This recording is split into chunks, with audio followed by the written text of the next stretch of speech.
హిడ్మా చంపడం ద్వారా కేంద్ర రాష్ట్ర సర్కార్లు సాధించింది ఏముంది అన్న చర్చ విపరీతంగా నడుస్తూ ఉంది. ఒకసారి అన్న నమస్తే, ఎట్లా చూస్తారు అన్న, ఎట్లా చూస్తారు? ఒక ఆదివాసీలను దగ్గర నుంచి చూసిన బిడ్డగా. అవునవును, వస్తాం. ఆసిఫాబాద్ అంటేనే ఆదివాసులకు, కొమరంభీం ఆసిఫాబాద్ అంటే ఆదివాసులకు పెట్టని కూడా ఉమ్మడి ఆదిలాబాద్ జిల్లా.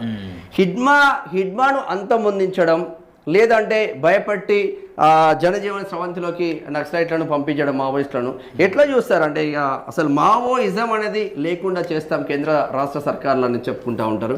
ఆదివాసీలకు దెబ్బనా లేదు అంటే ప్రజలకే ఎఫెక్టా? అసలు ఏం జరగబోతుంది హిడ్మా మీద? అన్న ముఖ్యంగా థ్యాంక్ యూ అన్న, థ్యాంక్ యూ ఫర్ ఇన్వైటింగ్ ప్రజా వాయిస్ టీవీ.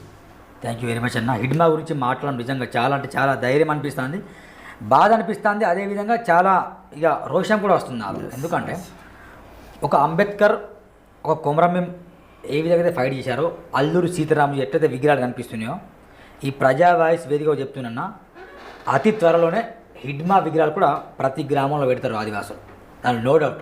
మీరు విగ్రహాల వరకు వెళ్తున్నారు. చెప్తున్నా Hidma is not common man, Hidma is రోషం కలిగిన మనిషి ఆయన. ఓకే, ఇట్లా అంటే కొందరు కక్ష కట్టదు సూరన్న మీద, కానీ హిడ్మాని డైరెక్ట్గా చంపే ధైర్యం ఎవరికి లేదన్న.